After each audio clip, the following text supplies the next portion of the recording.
Sir काफ़ी समय हो गया आपने कोई हॉरर स्टोरी नहीं सुनाई। हमारी जनता भी आपसे काफ़ी हॉरर स्टोरी सुनना चाहती है, काफ़ी कमेंट्स भी आते हैं। आपने भी हाल ही में मुझे एक स्टोरी बताई थी जो आपके गांव में उन्नाव ज़िले में अभी गुजरी थी, जो किसी लड़की के साथ, कोई शायद यक्षिणी थी जो रोज़ रात में खेत में आकर उसके साथ संभोग करती थी। रामपुर वाली स्टोरी। जी जी, उसका क्या पूरा वो था, बताइए थोड़ा। ये थोड़ा सा अजीब सी है। इसमें क्या है कि एक आदमी से मैंने सुनी थी। एक्चुअली क्या है कि एक योगिनी होती है, सॉरी यक्षिणी होती है, वो एक लड़के के साथ संभोग करती है, वो भी नग्न अवस्था में रात में। और फिर उसके साथ ऐसा कुछ हो जाता है जो सोचने पर मजबूर कर देता है कि क्या किसी के साथ ऐसा हो सकता है क्या। मैंने बहुत सारी चीज़ें बताई हैं कड़ पिशाचनी भूत प्रेत आत्माओं के बारे में, लेकिन यक्षिणी का ये ऐसा स्वरूप और किसी इंसान के प्रति इतनी दीवानगी कि वो संभोग तक करने को तैयार हो जाए, और ये लड़का इतना दीवाना उसके प्रति कि हर कुछ करने को तैयार है, कुछ ऐसी इस कहानी में है। सुनना पसंद करेंगे? बिल्कुल सर, मुझे खुद नहीं यकीन हो रहा कि ऐसा भी क्या कभी हो सकता है।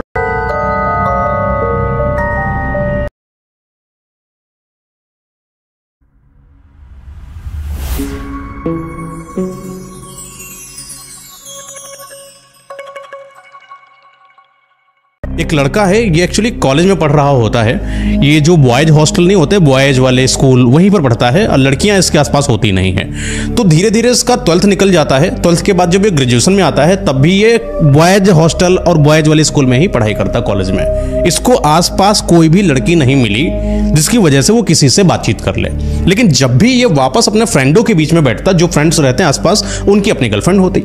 तो लोगों से जब बात करता हुआ देखता तो उसको बड़ा अंदर से लगता है कि यार काश मेरी भी गर्लफ्रेंड होती, काश मैं भी फोन पे बातें करता, मजा आती। वो होता है ना, जब तक आपको लड्डू नहीं मिलता है तब तक आपको इच्छा होती है कि काश मेरे पास भी हो। वही इन महाशय के सामने था। तो लड़की तो नहीं मिली, अब मिले भी कैसे, कोई संपर्क में भी तो होनी चाहिए। जी। तो आसपास गांव में जैसे गए, कभी छुट्टी मिल गई, घूमने टहलने, कोई लड़की है उससे बातचीत कर ली। अच्छा, ऐसा लड़का जो होता है भरा वाला, उसको प्यार बड़ी जल्दी हो जाता है। कोई भी लड़की से, गांव की लड़की से बातचीत करा, लगाव हो गया, उसको कुछ भी जाके दे रहे हैं, देने के बहाने मिल रहे हैं। तो गांव में इसका थोड़ा वो प्रचार प्रसार हो गया कि लड़का इनका कैरेक्टर का ढीला है। जी। और जिस घर का था, ये बड़ी प्रतिष्ठित मतलब परिवार था। हालांकि बहुत अमीर नहीं था, लेकिन सम्मानित था। लोग वैल्यू करते थे इनके पापा की। उड़ती उड़ती खबर आई पापा को कि आपका लड़का जो है वो बात करता है, कई बार बात करता वो पकड़ा गया। तो पापा ने बैठ के समझाया, बेटा गांव है, थोड़ा देख के चलो, बात इतनी होती इतनी बढ़ा दी जाती है, और फिर बदनामी हो जाएगी, आज तक की कमाई इज्जत सब खत्म हो जाएगी।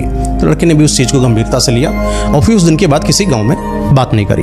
लेकिन मन में इसके था कि यार काश मेरी भी अपनी गर्लफ्रेंड होती। 22-24 साल का लड़का हो चुका है आसपास, और लड़की आसपास नहीं।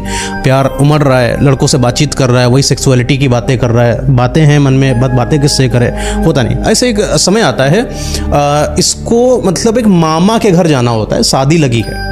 अच्छा, पहले के ज़माने में कुछ थोड़ा ऐसा होता था कि अगर शादी है उसके 8-10 दिन पहले से ही अपने घर वाले रिश्तेदार कुछ कोई आ जाते थे। हाँ। ये भी वैसे परिवार का था। 8-10 दिन पहले से ही मामा के यहाँ गया। अच्छा, जब शादी करवा रहा था वहाँ पर, मतलब शादी है क्या करो, वहाँ गया था हेल्प करने के लिए, अटेंड कर रहा था। तो एक उन्हीं के मोहल्ले में जहाँ मामा रहते हैं, वहाँ पर एक खूबसूरत सी लड़की इसको दिखाई पड़ी। अब खूबसूरत थी कि इसको पसंद आ गई वो ये जाने, लेकिन इसको उससे बात करने में अच्छा लगने लगा।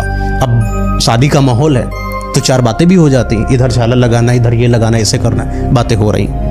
बातों बातों में इसको प्यार हो गया। शादी के पहले के कुछ जो समारोह होते हैं उन्हीं में एक दिन वो लड़की बड़ा सज धज के आई। इसने देखा, एकदम मोहित हो गया, तो रहा नहीं गया। इसने जाके बोला कि इतने दिनों से हम लोग साथ में हैं, 2, 4, 5, 6 दिन जब तक, लेकिन तो मुझे बड़ी पसंद आ गई हो, क्या तुम मेरी गर्लफ्रेंड बनोगी? लड़की सामने से बोली, अपनी औकात है तुम्हारी, मुझे गर्लफ्रेंड बनाओगे तुम? अपनी शक्ल देखो, मेरी शक्ल देखो, अपनी हैसियत देखो और मेरी हैसियत देखो।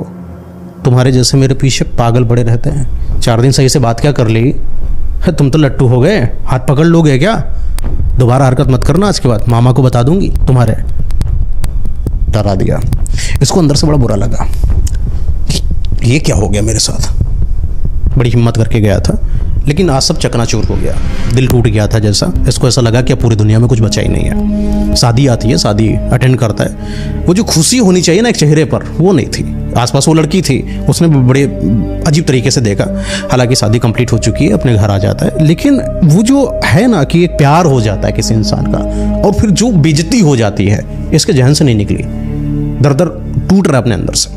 समय बीतता है, 25 साल हो जाता है, 26 साल हो जाता है, देखने वाले लड़का बड़ा हो रहा है, शादी करा देना चाहिए, ऐसा गांव में होता है। तो शादी भी तय करी जाती है इनके घर से, लड़की देखने के लिए भी लोग जाते हैं रिश्तेदार। लड़की जब देखने के बाद एक वक्त होता है जहां लड़का और लड़की दोनों बातचीत करेंगे।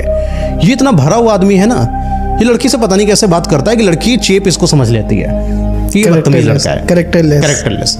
आज तक किसी लड़की से बात नहीं करा, तो जब बात कर रहा है एकदम भा जा रहा है, वैसा कंडीशन। तो कोई भी लड़की जिससे भी रिश्ता हो रहा है अजीब तरीके से इसका मना हो जा रहा है। सम्मानित परिवार था, कोई डायरेक्ट नहीं मना करता, लेकिन घुमा फिरा के आदमी मना कर देता था। तो रिश्ते आने भी कहीं ना कहीं कम हो गए, क्योंकि लोगों को लगा यार इतने सारे रिश्ते आते सब मना कर देते हैं, हो सकता लड़के में खोट हो। 32 साल का हो चुका है, कोई लड़की वाले आते नहीं, जहां पर भी जाते लड़की देते नहीं। जिनकी लड़की से बातें हो रही थी उनकी सबकी शादी हो गई, अभी बिना लड़की के अपना जीवन गुजर बसर कर रहा है। लेकिन इसका जो जहन है ना, उसको लड़की चाहिए थी, ये कैसे भी करके इसको प्यार चाहिए, और प्यार में भी वही चाहिए जो मामा के घर में शादी में वो लड़की चाहिए। 32 साल की उम्र है, पढ़ाई लिखाई करा हुआ, अच्छा लड़का था, चाहता तो बाहर जाता, शहर में तैयारी वैयारी करता, अच्छे से निकल जाता जॉब, लेकिन नहीं निकाला, मन ही नहीं लगा कहीं। वो था ना आशिक, क्या होता है एकदम दारू वारू पीने वाले प्रेमी वैसा बन गया। तो उसने सोचा कि अब कुछ नहीं करेंगे। पापा ने कहा बेटा क्या करना है, अब कहीं लग नहीं रही, जाओ तो खेती करो यहीं पर। खेती में इसका मन लगने लगा, समय बीतता है, खेती करता है, सब घर परिवार बढ़िया बीतता है। अब क्या होता है कि ये एक दिन की बात है जहां तक कि दोपहर के 12 बज रहे थे। उस दिन गेहूं की कटाई चल रही थी, और गेहूं की कटाई के वक्त होता है कि मजदूर सब अपना दोपहर तक काम करे, दोपहर में सब निकल जाते हैं घर, क्योंकि धूप बहुत तेज हो रही होती है। शाम को फिर सब वापस आते हैं, फिर वही अपना कुटाई पिटाई करना चालू कर देते हैं। दोपहर के 12 बजे के समय जब सब कोई चला गया तो इसको प्यास लगी। खटिया पड़ी है बाग में, वहीं पर ये लेटा है छाँव में, लेकिन प्यास लगती है तो पानी नहीं है हाथ में, बोतल रखी है, दूर ट्यूबवेल है कहीं पर या एक कुआं है, या कहीं से भी पानी मिल जाए, इस बहाने ये चला जाता है कि काश कहीं पर मिल जाए। तो थोड़ी दूर जाता है तो एक सामने पीपल का पेड़ दिखाई पड़ता है, और उसी के जस्ट बगल में कुआं है, वहां पर ये पानी पिएगा। इसकी नज़र कुएं पर नहीं पड़ी, इसकी नज़र पड़ती है कि पीपल का जो चबूतरा है वहां पर एक बाबा बैठे हैं। बोला हो सकता है कोई आया हो मेरे ही जैसा, वो भी पानी पीने आया हो। तो जाकर बैठ जाता है बाबा के पास। बाबा कभी देखा नहीं गांव में आपको, कहाँ से हैं आप, किसी के यहाँ आए हैं? को होता है रिश्तेदारों में एक दूसरे के यहाँ सब चले जाते हैं, किसी के यहाँ से है क्या? नहीं, अजीब से बाबा थे। बाबा की शक्ल क्रोध से भरी थी, जैसे चेहरे में रौद्र होता है। जैसे इन्होंने इस लड़के ने कुछ पूछा, 32 साल का लड़का ने, इसको आदमी बोलते हैं, आदमी ने पूछा उससे कि बाबा, तो उसने मुस्कुराया। उसकी जो स्माइल थी ना, सिर्फ स्माइल चेहरे की, होठों की थी, लेकिन आंखों पर नहीं थी। बड़ी अजीब सी तीखी स्माइल लग रही थी। बाबा का जो रूप था बड़ा ही अल्हड़ था, बड़े लंबे लंबे से बाल, अजीब से एकदम। तो उसको थोड़ा सा अजीब तो लगा। बाबा पानी आप भी पीने आए हैं क्या? नहीं। तो क्यों आए हैं? कुछ नहीं बोला। अब इसने उठा, अपना पानी वानी पिया वहाँ से, और फिर वापस अपने बाग में आ गया खटिया पर। लेकिन रास्ते में सोचता आ रहा था कि अजीब बाबा है, कुछ तो जवाब देते बोलते। खटिया पर लेटा, और जैसे ऐसे करके लेटा, इसकी आंखें ऊपर खुली तो ऐसा लगा कि कोई है। आंखें खुली तो लगा कि बाबा, वही बाबा जो वहां बैठे थे पीपल के पास, इनके सर के ऊपर खड़े ऐसे। बाबा पलट कर देखा, है ही नहीं। बोला भ्रम होगा, हो सकता रास्ते भर से सोचते आ रहे हैं, वही होगा।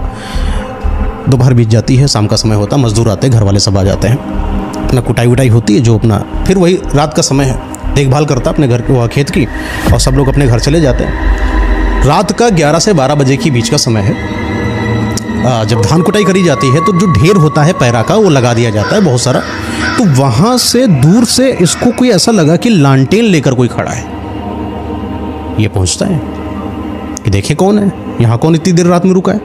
गया, देखा तो कुछ अजीब सा किसी चेहरे, कोई आदमी था जिसकी रोशनी लालटेन की हल्की हल्की पीली पीली उसके चेहरे पर पड़ रही थी। आंखें बिल्कुल अजीब सी सफ़ेद सी चमक रही थी। नज़दीक गया, और फिर पीछे इधर किसी की आवाज़, हल्का सा ऐसा लगा कि किसी ने बुलाया। पलटा, और फिर पलट कर देखा, है ही नहीं कोई।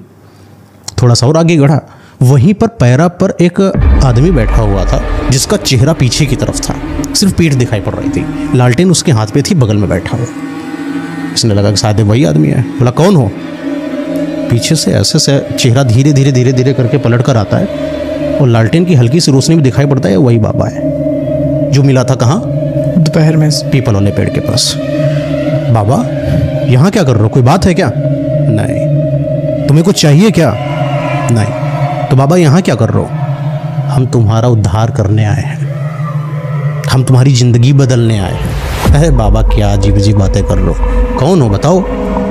अब चलो खटिया बैठो, चल के यहाँ क्या बैठो? तो बाबा ने बोला बेटा तुम मुझे हल्के में ले रहे हो लगता है, मैं वो हूँ नहीं जो तुम समझ रहे हो, ना मैं रिश्तेदार हूँ किसी का, ना मैं खेती बाड़ी करने वाला। मेरी उम्र जानते हो 132 साल की उम्र है हमारी, और मैं यहाँ पर बैठा हूँ, चलते फिरते आया हूँ, साधारण नहीं हूँ मैं। बोला तो बाबा आप क्या हो? बोला कि वो सब छोड़ो, मैं तुम्हें बताता हूँ कि तुम कौन हो। लड़के से बोल रहे आदमी से, वो बाबा तुम्हारा नाम ये है सुरेश, तुम्हारे पापा का नाम गौरी शंकर, तुम्हारी माता का नाम शिवदेवी। पापा ने एक साहूकार से कर्ज लिया था तुमको पढ़ाने के लिए, वो कर्ज चुका नहीं पाए, जिसकी वजह से तुम्हारी एक जमीन साहूकार ने ले ली थी। तुमने अपने दोस्तों से इतना इतना रुपए उधार लिया, तुम्हारे ये दोस्त हैं, तुम्हारे मामा का नाम ये है। मतलब पूरी एकदम जैसे हिस्ट्री होती है, तुम बचपन में ऐसे थे, तुमको यहाँ पर चोट लग गई थी, वो भी बातें बताने लगा वो बाबा, जो सच में सिर्फ इसको पता थी, किसी को नहीं बताया। कुछ बातें तो ऐसी बता दी जो जिन्होंने पापा तब मम्मी को नहीं बताया। अंदरूनी लड़कों की बातें होती ना, छुपी रहस्य, कुछ ऐसे काले कारनामे हैं इंसान को बता दिया। तो बड़ा अजीब सा इसको लगा, बाबा तुम मतलब ये क्या अजीब सा कुछ हुआ मेरे साथ, ये कैसे कोई बता सकता है मेरी वो बातें जो सिर्फ मुझे पता है? तो बाबा से बोला बाबा आप इतना जानते क्यों हैं और हो कौन आप? बाबा बोले कि मैं एक ऐसा इंसान हूँ जो मतलब मैं क्यों हूँ इस समय मुझे खुद नहीं पता है। मेरी उम्र तो 132 साल है, लेकिन असल में मैं 40 साल का हूँ सिर्फ। बाबा क्या अजीब बात कर रहे हो आप, 132 साल के हो लेकिन 40 साल के हो, खुल के बताओ तो कल समझ में आए। बोला अच्छा हम अपने बारे में नहीं बताने आए हैं। बाबा फिर बोले अपने बारे में ज़्यादा नहीं बताएंगे, हम तुम्हें एक और चीज़ बताने आए हैं। बोला क्या? तुमको एक लड़की चाहिए, तुम्हें अब तक प्यार नहीं मिला है, तुम्हें चाहिए लड़की, दीवाने हो लड़कियों के पीछे, मिलती नहीं है ना तुम्हें, तुम जिससे बात करते हो वो तुम्हें ठुकरा देती है ना, वो लड़की, नाम भी बता दिया, वो लड़की भी तुम्हें छोड़कर चली गई, दिला दूं? बड़ा खुश, आज ऑफर लग रहा है, आज मजा आएगी। हाँ बाबा कैसे? लेकिन इसके लिए आपको एक यछड़ी को सिद्ध करना पड़ेगा। यछड़ी क्या होती है? बोला यछड़ी एक ऐसी चीज है जो बहुत शक्तिशाली है, और जब वो आती है तो नग्न अवस्था में आती है, और इतनी गठीली है कि जब तुम देखोगे ना, जिससे प्यार करते उसको भूल जाओगे तुम, उसको देखते रह जाओगे तुम। उसकी आंखें इतनी नसीली हैं कि जब तुम्हें देखेगी तो तुम खो जाओगे उसकी दुनिया में। लड़के से ऐसे ऐसे बातें कर रहे थे बाबा कि ये कामुकता से भरा हो गया। इसको अंदर से लग गया कि वो जो सिर्फ इनर होता है ना संभोग, इसको ऐसा फील हो रहा था। उसको लगा कि बाबा बढ़िया बात बता रहे हैं, लेकिन बाबा मिलेगी कैसे? आप बताइए ना कैसे करना, बाबा बताइए। तो बाबा बोले कि इसको सिद्ध करना पड़ेगा, बहुत आसान प्रक्रिया है, मैंने तो खुद सिद्ध कर रखी है। तो कैसे होगा? तुम्हारे गांव के दूर एक तालाब है, पूर्णिमा की रात को उस तालाब के ऊपर एक झरना बनता है। जब चंद्रमा की रोशनी वहां पर पड़ती है तो एक ऐसा झरना दिखाई पड़ेगा रहस्यमयी, जो किसी को नहीं दिखाई पड़ता है। वहां पर एक यछड़ी आती है, अपने सारे कपड़ों को खोलती है, धीरे धीरे उतारती है, नग्न हो जाती है, और चलती चलती उस पानी में बैठ जाती है, वहाँ पर नहाती है, फिर तैयार होती है, फिर चली जाती है। लेकिन ये जो यछड़ी है बहुत कामुक है, आज तक इसको शारीरिक सुख नहीं मिला। इसको एक श्राप है कि शारीरिक सुख तुमको नहीं मिलेगा, लेकिन शारीरिक सुख तुमको वही दे सकता है जिसका जन्म पूर्णिमा की रात में हुआ हो, और जिस मर्द ने कभी किसी औरत के साथ संभोग ना किया हो। ऐसी लड़की, उसको श्राप है। और मुझे पता है कि तुम्हारा जन्म पूर्णिमा की रात को हुआ था ना? हाँ बाबा।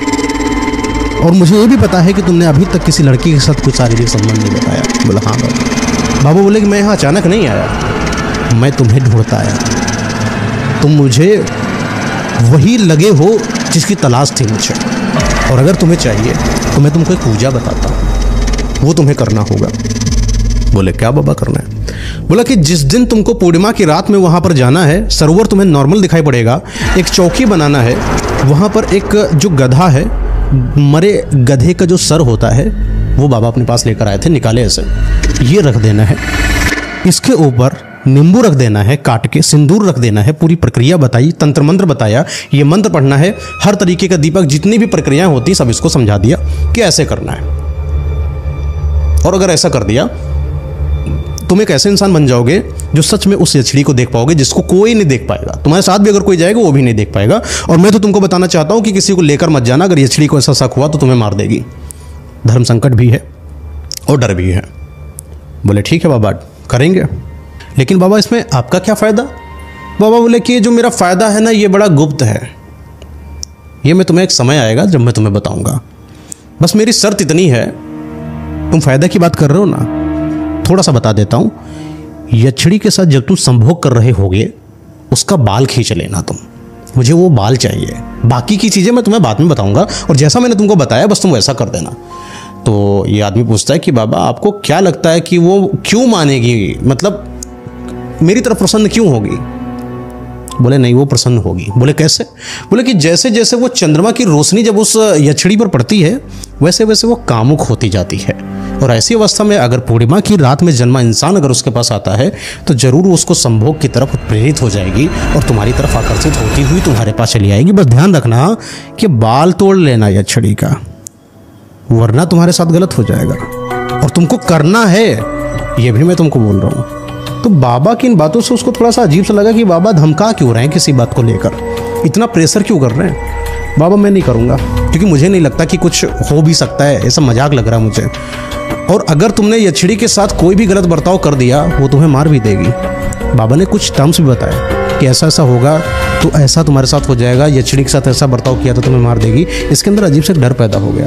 इसने सोचा कि जब मुझे मार देगी तो मैं अपने आप को कंट्रोल कर लेता हूँ, क्यों रिस्क लेना, लड़की ही है, नहीं जाऊँगा मैं। वो भी यछड़ी है, पता नहीं कौन है असल में है कि नहीं है। इसका मन नहीं कर रहा था कि मैं वहाँ पर जाकर ऐसा कुछ करूँ। तो बाबा से बोला बाबा मैं नहीं करूँगा ऐसा। बातें तो सही लग रही हैं आपकी, करने की इच्छा भी है, लेकिन एक डर है। आपने बोल दिया कि मार देगी, वो तो मेरी इच्छा हो नहीं रही वहाँ जाने की। घर का इकलौता लड़का हूँ और मुझे मरना नहीं है अभी। बाबा ने ऐसे हाथ खोला, हाथ में बाल थे। ये क्या दिखा रहे हैं बाबा आप हमें? बोले तुम्हारे बाल हैं ये, इससे क्या करेंगे बाबा आप? ये जो तुम मुझे आसान समझ रहे हो वो मैं हूँ नहीं, मैं किसी की भी उम्र का रूपांतरण कर सकता हूँ। मतलब बाबा, मतलब कि ये जो बाल मैंने तुम्हारे ले लिए हैं, अभी तुम 32 साल के हो और मैं 132 साल का हूँ, और अगर 10 दिन की इस बीच में पूर्णिमा की रात में तुम वहाँ पर जाकर उस बाल को नहीं लेकर आए, मैं सिद्धियाँ करता हूँ, मुझे ज़रूरत है उस बाल की, और अगर तुम नहीं लेकर आए तो मैं उम्र का उल्टा फेर कर दूंगा। तुम्हारी उम्र 132 साल और मेरी उम्र 32 साल हो जाएगी। ये वहाँ से बाबा विलुप्त हो गए, चले गए। ये घर आता है, इसको लगता है कि बाबा फालतू की चीज़ें बोलकर गए हैं, मैं तो नहीं करूँगा, मेरी हिम्मत नहीं हो रही है। एक तो रात के 11-12 बजे, और फिर वो जो प्रक्रिया थी वही इतनी भयावह थी कि वो सब, वो गधे का वो सर था, सब डर गया था, बहुत ज़्यादा डर गया था। 3 दिन बीतता है, 4 दिन बीतता है, 5 दिन बीतता है, कोई मन नहीं हो रहा है कि मैं जाऊँगा। 6 दिन बीतता है, 7 दिन बीतता है, पूर्णिमा की रात परसों है, नहीं मन है कि कुछ करूँगा जाके। लेकिन इसको ऐसा एहसास हो रहा है कि कुछ मेरे अंदर कमजोरी आना शुरू हो गई है। रात में जैसे ही सोता है, सुबह उठता है, इसको दिखाई पड़ता है कि इसके जो खाल है वो सिकुड़ने लगी है, इसके कमर में दर्द होने लगा है, ये चल नहीं पा रहा है, ये अजीब सा हो गया है। इसके पापा इसको देखे, बोले क्या हो गया? अजीब सा, मतलब पूरा शरीर झुलस गया है, चेहरों की जो लालिमा होती है, जो एक ताजगी होती है, वो सब खत्म हो गई, झुर्रियाँ लटक रही थी, आंखों से हल्का हल्का कम दिखाई देने लगा, चलने में इसको दर्द महसूस होने लगा। इसको लगा कि शायद ये बात सही हो गई है, बूढ़ा हो रहा था, धीरे धीरे। इसको ऐसा महसूस तो हो गया था कि मेरे अंदर कुछ बदलाव आ रहे हैं, और बदलाव का कारण सीधा बाबा ही है। ये वही दोपहर का समय था, अपने खेत में वैसे ही बैठा था, तो फिर इसको वही बाबा दिखाई पड़ते हैं आसपास। तो गया बाबा के पास, बाबा ये क्या हो रहा है मेरे साथ? कुछ अजीब सा होने लगा मेरे साथ। बाबा बोले बच्चा 2 दिन का समय बाकी है, चले जाना तो सही रहेगा, वरना तुम मुझे तो देख ही रहे हो। जवान हो गए थे बाबा, वो जो बूढ़े थे वो धीरे धीरे जवान हो रहे थे, ये जो जवान था वो धीरे धीरे बूढ़ा हो रहा था, और मात्र 2 दिन के अंदर ये पूरा बूढ़ा हो जाता और वो पूरा जवान हो जाता। अब इसको दिमाग में यही काम कर रहा था कि अब तो मुझे करना पड़ेगा, मजबूरी है, अब तो कुछ हो ही नहीं सकता। पूर्णिमा की रात आती है, 9-10 बजे यहाँ से सरोवर के लिए निकल जाता है, और जिस तरीके रात के, तो जिस तरीके से प्रक्रिया बाबा ने बताई है वो सब कुछ करता है। वही गधे का सर रखा, चौकी बनाई, नींबू काटा, दीपक जलाया, खून ऐसे काटा चीरा, खून टप टप टप टप टप टप करके उस सर पर गिराया। और भी बहुत सारी प्रक्रिया थी, तंत्र मंत्र ऐसे जितनी भी प्रक्रिया बाबा ने बताई सब कुछ इसने कर दिया। जब करा तो उसको दूर दूर तक कोई दिखाई नहीं पड़ रहा था। हो सकता है बाबा ने बेवकूफ़ बनाया। ये उठा और वापस चलने लगा। इसको लगा कि सब बेवकूफ़ी हुई हमारे साथ, और एक झाड़ के पास बैठ गया। बाहर से सियार के रोने की आवाज़ आना शुरू हो गई, अजीब सी भेड़ियों की आवाज़ आना शुरू हो गई। तो लगा पता नहीं अब कौन आ गया। अच्छा वो मैं यहाँ पर आ गया, वरना भेड़िया मुझे मार देता है। थोड़ी देर के बाद 20-25 भेड़िया वहीं पर आए और बहुत तेज तरीके से चिल्लाने लगे, हूँ करके चिल्लाया बड़े अजीब तरीके से। इसको बड़ा अजीब सा डर लगने लगा कि अब क्या करें, और ऐसा इसको महसूस हुआ कि ये सारे भेड़िया इसकी तरफ बढ़ते हुए चले आ रहे हैं।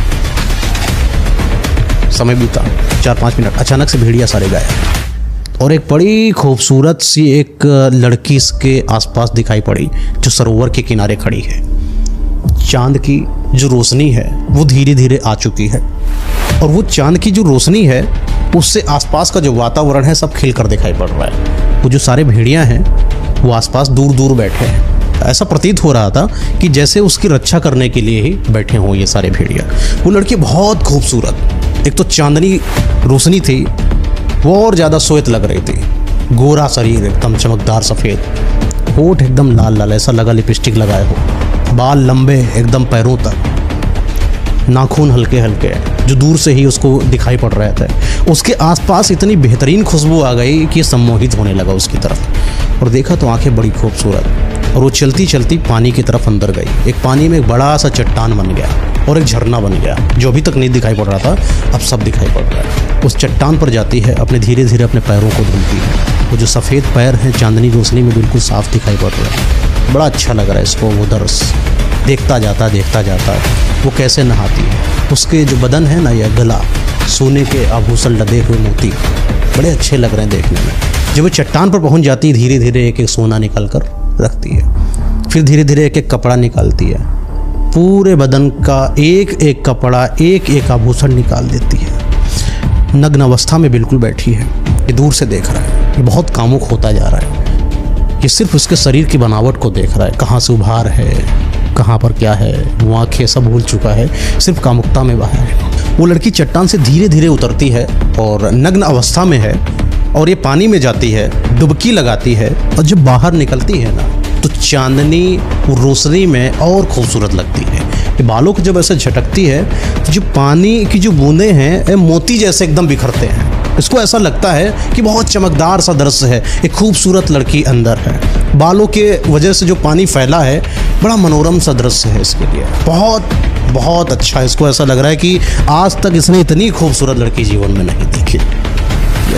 बिल्कुल एकदम मंत्रमुग्ध हो चुका है, देख रहा है बस। तो धीरे धीरे जैसे अपने शरीर को सहला रही है, एक एक जगह पर हाथ लगा रही है, ये और कामुक होता जा रहा है। अभी लड़की जब धीरे धीरे नहा धो लेती है तो ये फिर वही चट्टान पर चलती है, और जितने भी इसके कपड़े और वस्त्र आभूषण हैं सब हाथों में उठाकर वही पानी से वापस चली आ रही होती है, और जहाँ पर यह तंत्र साधना कर रहा होता है ना, ये सारी चीज़ों को वहाँ पर रखती है और खड़ी हो जाती है, और थोड़ी देर उधार देखती है। ऐसा लग रहा होता है कि जैसे वो किसी का इंतजार कर रही हो, बड़ी कामुक नज़रों से इधर उधर देख रही है। फिर जब इसको कोई दिखाई नहीं पड़ता है तब ये चलने लगती है जंगल की तरफ। अब ये लड़का है, इसने देखा अभी कहाँ जाएगी, चलो चलते हैं देखें पीछे। अभी भी नग्न अवस्था में है, ये पीछे पीछे जाता है, देखते देखते देखते, और ऐसा इसको लग रहा है कि जो ये सामने चल रही लड़की उसको ये आभास हो चुका है कि कोई पीछे है। पीछे देखती है, बहुत खूबसूरत, लेकिन वो मना नहीं करती, न रुकती है। फिर वो चलती चलती है। लड़का सोच रहा है कि मुझे शायद बुला रही है। पीछे से ऐसे हाथ लगाती लड़की और इन उंगलियों से ऐसे ऐसे करती है, मतलब आओ, इशारा है ये। ये पहुंच जाता है पीछे पीछे पीछे, और एक समय पर जंगल के बीच में ये रुक जाती है। लड़की है या इसको यछड़ी बोल लो, जो भी है, ये जंगल के बीच में रुकती है और वापस पलट कर देखती है। तो बोलती है कि मैं कब से तुम्हारा इंतज़ार कर रहे थे, तुम अब तक क्यों नहीं आए मेरे पास। ये कुछ नहीं बोला, बोला कि मतलब बोल ही नहीं पा रहा था। वो इसके पास नज़दीक आई, अपने हाथ जो है इसके गाल पर रखा। ये सिविर सा गया एकदम, इसकी बॉडी एकदम गर्म हो रही थी। धीरे धीरे उसने इसके कपड़े उतारना शुरू करे, और ये भी नग्न अवस्था में आ चुका है। जब वो यछड़ी धीरे धीरे कपड़े उसके उतार रही थी तो ये लगातार उसकी आंखों में देखता जा रहा था। उसकी आंखें इतनी नशीली थी जैसे उसके अंदर खोता चला जा रहा हो। एक ऐसा इंसान जो नशे की धुत में पागल हो, आशिक हो, ये बिल्कुल वैसा ही हो चुका था। इसकी कामुकता इतनी सर पर आ चुकी थी कि ये उस वक्त अपने आप को ही नहीं पहचान रहा था कि मैं कर क्या रहा हूँ। जैसे जैसे कपड़े उतरते जाते इसको अपने अंदर का जो ये कामुक स्वभाव था वो प्रतीत करने का, व्यक्त करने का जैसा ऐसे मौका जैसा मिल गया हो। उस यछड़ी के साथ रात में संभोग करता है और जब सुबह होती है, जब आंखें खोलता है, उसको बड़ा अजीब सा लगता है कि कोई है ही नहीं। सब सपने जैसा लगता है कि पता नहीं क्या हुआ था। सब दिमाग में तो है लेकिन आसपास कुछ नहीं। एक बीच घने जंगल में पेड़ हैं, सूरज की जो किरणें हैं थोड़ी थोड़ी छन छन के उसके ऊपर आ रही हैं, आंखों पे पड़ रही हैं। आंखें देखा कुछ नहीं, आसपास मेरे बदन पे जो कपड़े थे वो भी नहीं, दूर पड़े हैं, कहीं एक इधर पड़ा कहीं एक उधर पड़ा, कोई नहीं दिखाई पड़ रहा है। सरदर्द हो रहा है, होने लगा इसका। पागल हो रहा था कि अब मैं करूँ तो करूँ क्या करूँ, कहीं कोई देख ना ले। ऐसी अवस्था में इसकी नज़र पड़ी उस बाबा पर। बाबा इसके पर नज़दीक आए। ये थोड़ा असहज महसूस करता है, इसको लगता है कि अरे मैं एकदम नग्न अवस्था में, बाबा ने मुझे ऐसे देख लिया, बताओ। बड़ा बेइज्जती सा महसूस हो रहा था इसको। जल्दी से वहीं पर पत्ते उत्ते पड़े थे, इसने ऐसे हाथ में रख के सब अपने आप को छुपाया। बाबा बोले मेरा बाल कहाँ है? इसको दिमाग में तो था ही नहीं, लेकिन इसने बोला कि बाबा कुछ भी हो गया हो, मेरा स्वभाव कामुक भले ही रहा था लेकिन दिमाग पर मेरा पूरा कंट्रोल था बाबा। मुझे पता था मैं क्या कर रहा हूँ और मुझे क्या करना है। ये देखो मैंने बाल तोड़कर अपने अंगुली में गांठ बांध लिया था। ये लो बाबा, निकाल के बाल दिया। और बाबा ने भी जो उसके बाल लिए थे ना वो उसको वापस किए, बोले इसको अपने सर पर रखो। सर पर रखा, ऐसा चमत्कार सा हुआ कुछ। और फिर इसकी जो अकड़न थी, जो झुर्रियाँ थी, जो जवानी थोड़ी घट रही थी, वापस किया। और ये जो बाबा हैं उस बाल को लेकर चले गए। बाबा वहाँ से गायब हो गए। अबे लड़का सोच रहा है कि यछड़ी जो है मुझे मिली तो नियम के अनुसार बाबा ने तो एक बात और कही थी कि ये यछड़ी आपको कुछ दे सकती है, धन दौलत या तुम्हारा प्यार तुम्हें दे सकती है अगर तुम मांगो सही से। तो बोला कि ऐसा कुछ तो हुआ नहीं। बाबा भी बाल लेकर चले गए। यछड़ी को मैं कहाँ से लाऊंगा? अब मेरा क्या होगा? मेरा तो चला गया सब। मेरे जो अरमान थे, इच्छाएं थी, वो तो सब खत्म हो गई। और पता नहीं अब ये मिलेगी कि नहीं मिलेगी, वो सुख मुझे प्रदान होगा कि नहीं होगा। अचानक थोड़ी ही देर बाद वहीं पर एक अजीब सी आवाज़ आई। बोले कि तुम परेशान मत हो, तुम्हें क्या चाहिए? सराउंडिंग से आवाज़ आई है, कोई दिखाई नहीं पड़ रहा है, कौन है कौन नहीं। बोला कौन हो तुम? पीछे एक लड़की की आवाज़ थी, जिसके साथ तुम रात में थे मैं वही हूँ। और क्योंकि तुमने मुझे इतना प्रसन्न कर दिया है तो मैं सच में बहुत खुश हूँ। और आज मैं कुछ देने के उद्देश्य में हूँ। मैं जब भी खुश होती हूँ ना तो मैं देती हूँ कुछ ना कुछ। ये चिड़ियों का नियम रहा है। बताओ तुम्हें क्या चाहिए? बोला कि मुझे धन दौलत चाहिए, मेरे घर में ज़्यादा पैसा नहीं है, धन दौलत दे दो। तो ये चिड़ी बोलती है कि आप ऐसा करो, अगली पूर्णिमा की रात में जहाँ पर जैसे आए थे उसी तरीके से आ जाना और जो चाहोगे, जैसी तुम्हारी धन दौलत की इच्छा है वो तुम्हें मिल जाएगा। ये वापस अपना कपड़ा वपड़ा पहनता है और अपने घर आ जाता है। रात बीतती है, अगली रात बीतती है, अगली रात बीतती है, पूर्णिमा की रात आती है, ये फिर वहीं पर जाता है। और जब ये जा रहा होता है ना, पूर्णिमा की रात के पहले बाबा मिले थे। बाबा इस बार जब मिले ना, उनका स्वभाव बदल गया था। ऐसा लग रहा था कि पता नहीं क्यों अजीब तरीके से बात कर रहे हैं और कुछ ना देने के उद्देश्य से हैं। बड़े गंदे तरीके से बात करा। बाबा बोले तुमने ऐसा क्या किया था जिससे वो यछड़ी जो है अप्रसन्न हो गई? बड़ा दुष्परिणाम झेलना पड़ेगा तुम्हें इसका, तुमने गलत कर दिया। कुछ ऐसा करा है क्या तुमने जो उसे पसंद ना आया हो? बोला बाबा पता नहीं, मैं तो कामुक उसमें था, कुछ हो गया होगा तो पता नहीं, लेकिन आपने भी तो कुछ नहीं बताया था कि क्या करना क्या नहीं करना। फिर बाबा वहाँ से गायब हो गए। पूर्णिमा की रात, अब इसको समझ में नहीं आ रहा कि मैंने ऐसा क्या कर दिया जो यछड़ी अप्रसन्न हो जाएगी।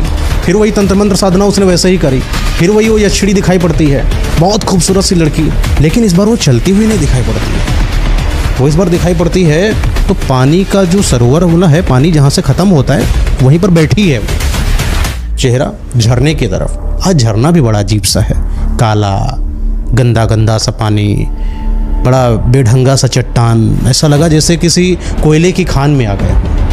वहाँ पर ये लड़की बैठी, गोरा बदन है, सिर्फ बदन, ये जो कंधे हैं ना इसके नीचे तक, लेकिन यहाँ पर कुछ अजीब कालापन था। बाल भी वैसे काले घूंग नहीं थे, अजीब से घुंघराले, खड़े टेढ़े मेढ़े से बाल। ये गया, खड़ा हुआ, आवाज़ लगाई, सुनो, देखो इधर।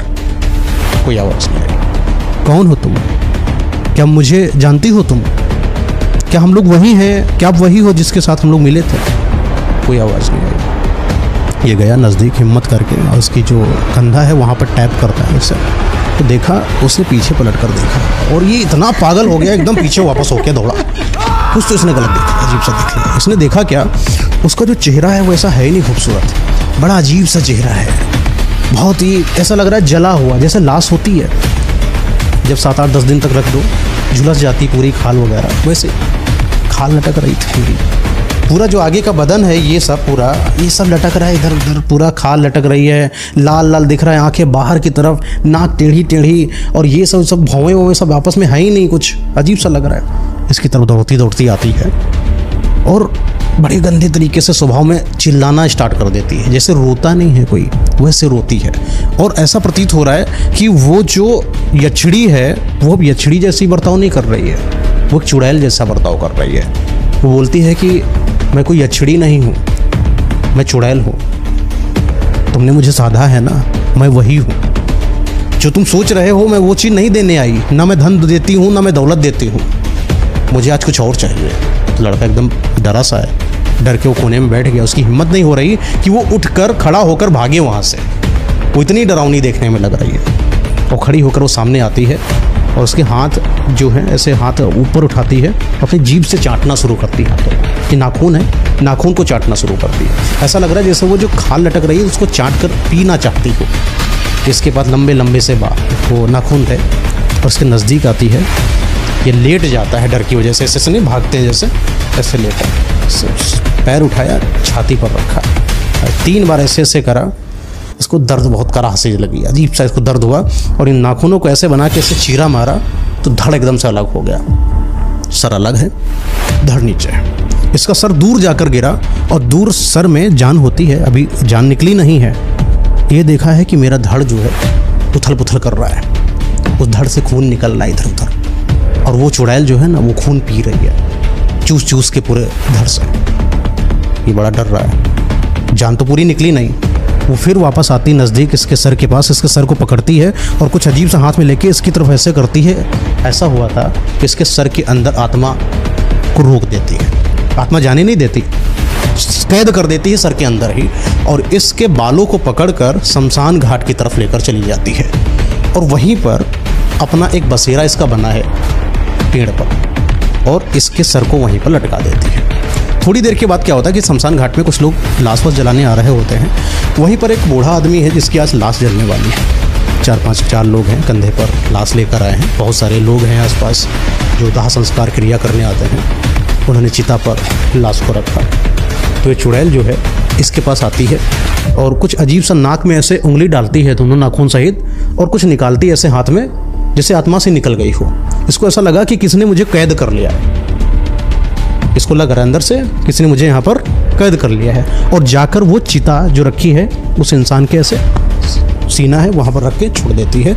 मतलब अब इसको ऐसा प्रतीत हो रहा है कि मेरा हाथ चल रहा है, पैर चल रहे हैं, यानी कि आत्मा उस शरीर में आ चुकी है जिसको लोग जलाने आए हैं। इसने हाथ उठाया, पैर उठाया, चिता में जो लकड़ी लगी थी सब गिर गई, खड़ा हो गया। जो लोग उसको कंधे पर लेकर आए थे वो सब भागने लगे, कोई दूर दूर तक इसको रुका ही नहीं। जब अपने आप को देखा तो एक बूढ़े में तब्दील हो गया। वही लाश बोला, मुझे ऐसा क्यों करा, मुझे यहाँ से निकालो, मुझे बड़ा अजीब सा लग रहा है। चुड़ैल सामने है और बाबा भी जो है ना, जो पहले मिले थे जिससे पूरे कार्यक्रम में थे, वो भी सामने खड़े। चुड़ैल कहती है, तुम जाओ और सेम जो मैंने करा है, जो इन बाबा ने करा है, ऐसा ही किसी और एक लड़के के साथ करो, उसको भी लेकर आओ। ये जो मैंने करा है तुम्हारे साथ, ये मैं हमेशा से करती आई हूँ और मुझे हमेशा किसी ना किसी की चाहत होती है, क्योंकि मेरी जो उम्र है ना वो 10,000 साल की है। यह चिड़ियों की, भूत प्रेतों आत्माओं की कुछ साल की लिमिटेशन होती है, 10,000 साल की है, लेकिन मैं इसको बढ़ाती चली आई हूँ। और इसको बढ़ाने का एक ही नियम है कि जब मैं किसी का सर काट लेती हूँ और उसके बाद उसका जब खून पीती हूँ तो मेरी आयु बढ़ जाती है। इसलिए अब मेरी आयु घटने वाली है तो जल्दी से जाओ और फिर किसी एक लड़के का चुनाव करो जिसका जन्म पूर्णिमा की रात में हुआ हो, और उसको एक लालच दो ऐसा ही जिस लालच के दम पर तुम आए थे, तब जाकर तुम्हें मैं मुक्त करूँगी। और आज वो जो बूढ़ा था ना, जो कैद में था इस चुड़ैल के, उसको मुक्त कर दिया गया है, लेकिन ये इसको मुक्ति नहीं मिली। ये फिर वही बूढ़ा बन चुका है। ये फिर जाएगा एक लड़के के पास, वहाँ पर फिर वही स्टोरी सुनाता है, फिर कैसे क्या आगे होता है। लेकिन अब लड़का मिले तो मिले कहाँ से मिले। तो चुड़ैल बताती है कि मेरी ही नज़र में एक दूर गांव में एक ऐसा ही लड़का है। पूरा सब बताती है, कहाँ मिलेगा, कैसे मिलेगा, और उसके घर में ये है, सब बता देती है। और ये फिर वहाँ पर पहुँच जाता है, और जैसे ही वहाँ पर पहुँचता है, उस लड़के को मिलता है, वो जैसे ही चीज़ों को बताना शुरू करता है,